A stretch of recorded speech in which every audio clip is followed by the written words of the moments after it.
नमस्कार दोस्तों, स्वागत है आपका हमारे चैनल में। आज मैं आपको लेकर चलता हूँ अयोध्या के एक बहुत ही पवित्र और रहस्यमय स्थान पर, सूर्य कुंड के पास। ये वो जगह है जहाँ सूर्य देव ने भगवान राम के राज्याभिषेक में भाग लिया था और आज भी यहाँ का पानी लाखों भक्तों के लिए अमृत के समान माना जाता है। तो चलिए शुरू करते हैं इस पवित्र कुंड की पूरी कहानी।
मैं अयोध्या नगरी सूर्य कुंड प्रांगण में आपका स्वागत करती हूँ। आप सब उपस्थित लोगों को मैं सूर्य कुंड की महिमा सुनाती हूँ।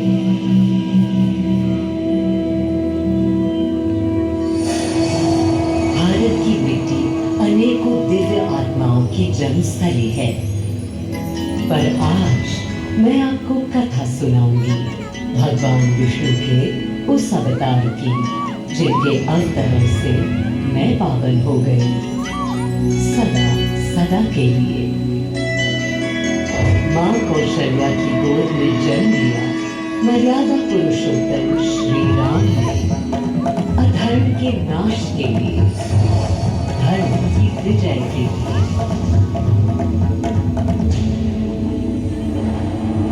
किंतु उन्हें अयोध्या त्याग 14 वर्ष के वनवास पर जाना पड़ा। पुनः वो घड़ी आई जब सीता माता के साथ उनका पुनः आगमन अयोध्या में हुआ।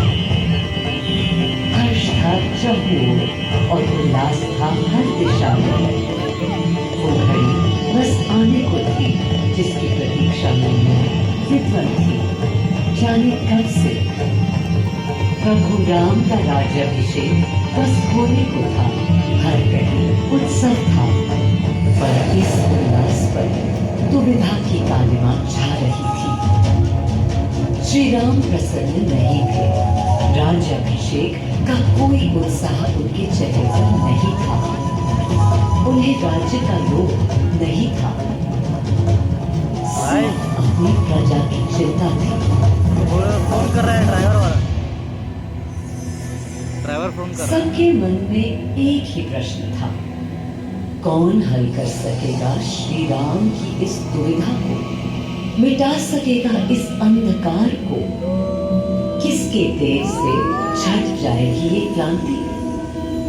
अरे वही जिसके वंशज हैं श्री राम, जो स्वयं सशरीर धरती पर पधारेंगे श्री राम को राम राज्य समझाने।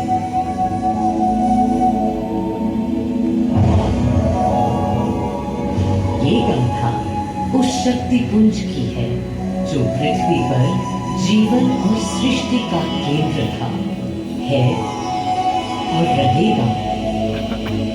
वो अखंड शक्ति स्रोत जो दिशा दिखाता है, सतत अनवरत, जिसने श्री राम का मार्ग प्रशस्त किया, आदि नारायण सूर्यदेव।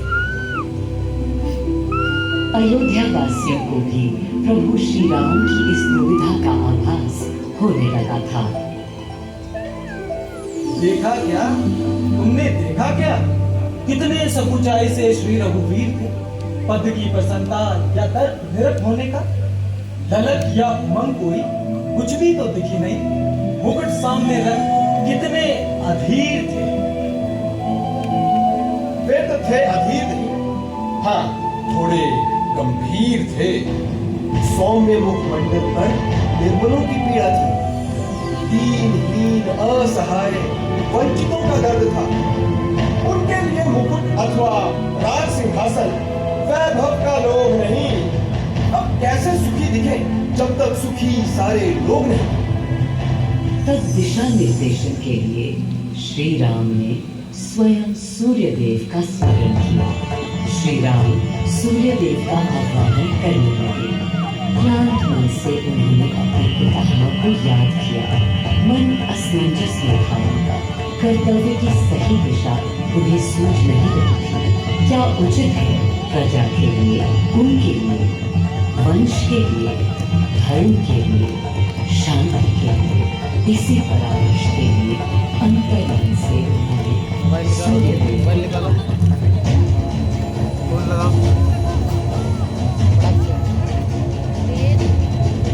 9131 लिखो लिखो। मैं अयोध्या पवित्र से पवित्रतम हो गई हूँ। 9140 स्वयं श्री राम ध्यान रखें, मर्यादा पुरुषोत्तम आवाहन कर रही हैं।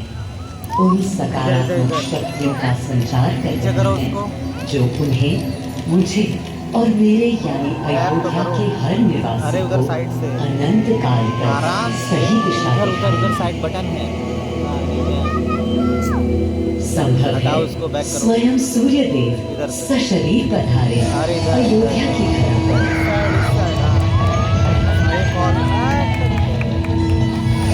और देखो श्री सूर्यदेव आने को हैं।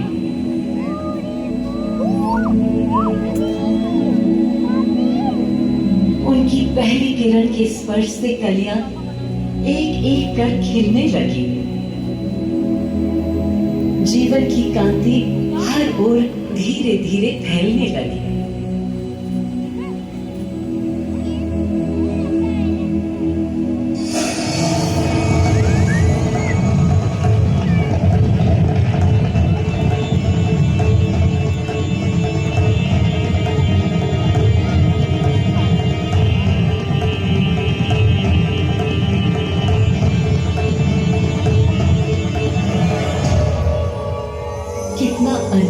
दिन है स्वयं सशरीर अपने अलौकिक स्वरूप में पधारे हैं श्री सूर्य देव नारायण हेलो और उनके अधीर मन के संशय मिटाने को।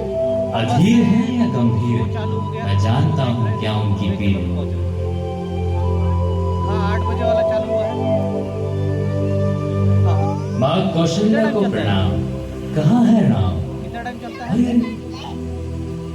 भूलूं ये बात कि कौन बड़ा है। ठीक है, तो आ गया वो तो आपके चरण छू। अरे नहीं नहीं, ये क्या करते हैं आदि पुरुष? ऐसा अनुग्रह सर्वथा अनुचित है। राम वंशज हैं आपके, क्यों पाप का भागीदारी बनाते हैं पितामह? पितामह पितामह होंगे हम ब्रह्मलोक, अब धरती पर जनलोक में आ गए। आइए। चलिए। सूर्य देव के आगमन पर माँ कौशल्या उन्हें मिली और विनती की कि हे देव, मेरे पुत्र की दुविधा दूर करें, उन्हें राह दिखाएं ताकि अयोध्या का पूरे भारत का भविष्य निर्धारित हो सके। आपकी जब पहली किरणें आती हैं तब गोचारण होता है, चिड़िया गाती है, लेकिन इन दिनों कितनी उदास है। कारण है उनके राम के एकाग्र साधना और सुदीर्घ उपवास। सिंहासन की ओर चरण धरना नहीं चाहते, धारण नहीं करना चाहते हैं मुकुट। कोई बात नहीं। राज्याभिषेक के बाद राज्य जो भी चला राम राज उसका है तो कहलाएगा। मैं आ चुका हूं तपस्वी राम। मनस्वी राम, अपने नेत्र खोलो।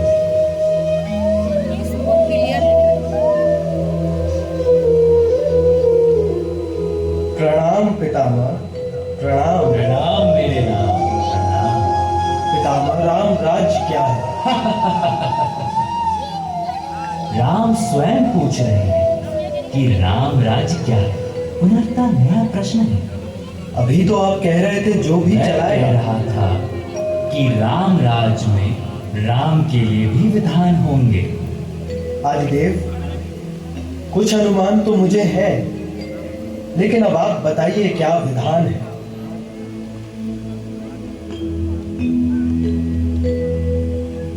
राम राज्य आश्रय कल्याण है, निर्बलतम मानव का त्राण। भय हो ना भीति हो, मुख्य राम राजनीति जन जन की प्रीति हो। लोक संरक्षण हो, सत का आभास हो, परमानंद प्राप्ति हेतु मंगल उद्भास हो।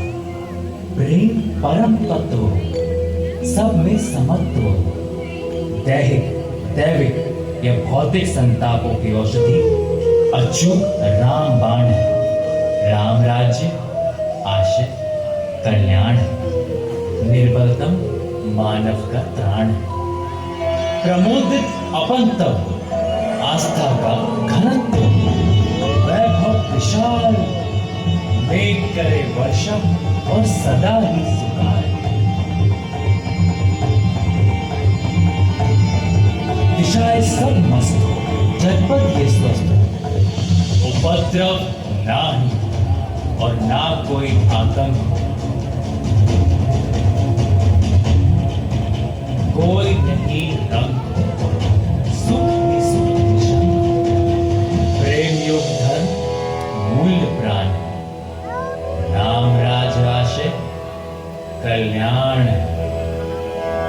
मां कौशल्या, अभी ये मुकुट मात्र सोने का है। मैं इस मुकुट को राम के साथ सदा उपस्थित होने का बना देता हूं।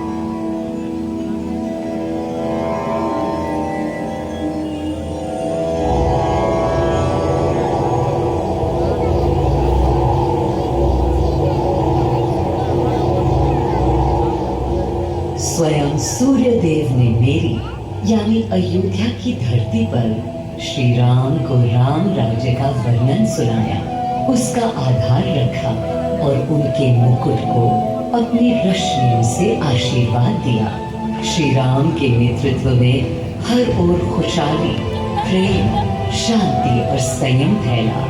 हर ओर रोशनी, प्रकाश और जीवन का संगीत गूंजने लगा। राम राज्य का पथ दर्शाकर चल दिए सूर्यदेव पुनः अपने लोक, ताकि अनंत काल तक अयोध्या ही नहीं, पूरा विश्व उस शक्ति का संचार अनुभव कर सके। हर दिशा खिल उठी श्री राम के राम राज्य से। सूर्यदेव के स्पर्श से पावन हुई मेरी धरा, पर जहाँ उनका रथ रुका था वहाँ स्वयं यह कुंड बन गया। समय बदला, मेरा और इस कुंड का स्वरूप भी बदलता गया। स्कंद पुराण के अनुसार यह स्थल घोषार्क तीर्थ के नाम से भी जाना जाता है। जब प्रतापी राजा घोष यहाँ आए और उन्होंने ऋषियों को यहाँ स्नान करते देखा तो स्वयं भी किया। कपड़ा गंदा हो जाएगा बेटा। उनका शरीर दिव्य, निरोगी और अलौकिक हो गया। और इसी कुंड के जल से उनकी काया भी कांतिमय हो गई। यहाँ की गई उनकी घोर तपस्या का तेज आज भी अनुभव किया जा सकता है। दिन बीते, साल बीते और फिर अनेकों सदियों के बाद राजा दर्शन से यहाँ आए। यही तपस्या करने के बाद उन्होंने यहाँ सूर्य मंदिर, कुंड और चारों ओर घाट का निर्माण कराया, जिससे यहाँ की प्रजा भी इस अलौकिक कुंड का लाभ उठा सके। सूर्यदेव के महात्म्य से मैं अयोध्या और तेजमय हो गई, और इसका प्रमाण इस सूर्य कुंड और समीप स्थित गरिमा में सूर्य मंदिर से स्थापित हो जाता है।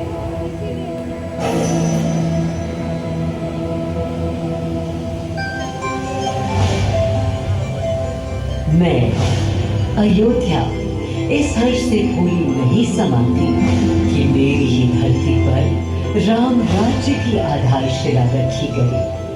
आज भी अयोध्या एकता, आस्था और शांति के लिए उदाहरण बनी हुई है।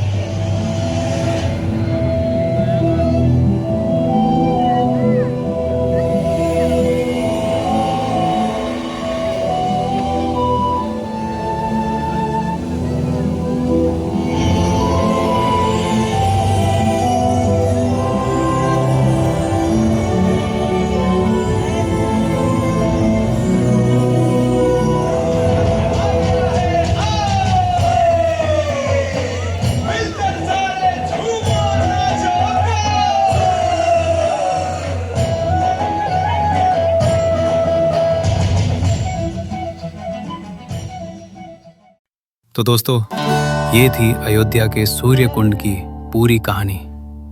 भगवान राम के राज्याभिषेक से लेकर आज के इस खूबसूरत तीर्थ तक। अगर आप अयोध्या जाएं तो सूर्य कुंड के दर्शन जरूर करें। यहाँ का वातावरण, शांति और भक्ति का अनुभव बहुत अलग होता है। अगर वीडियो अच्छा लगा हो तो लाइक जरूर करें, अपने दोस्तों के साथ शेयर करें और हमारे चैनल को सब्सक्राइब करना न भूलें। अगले वीडियो में मिलते हैं किसी नए तीर्थ या रहस्यमय जगह के साथ। तब तक के लिए जय श्री राम।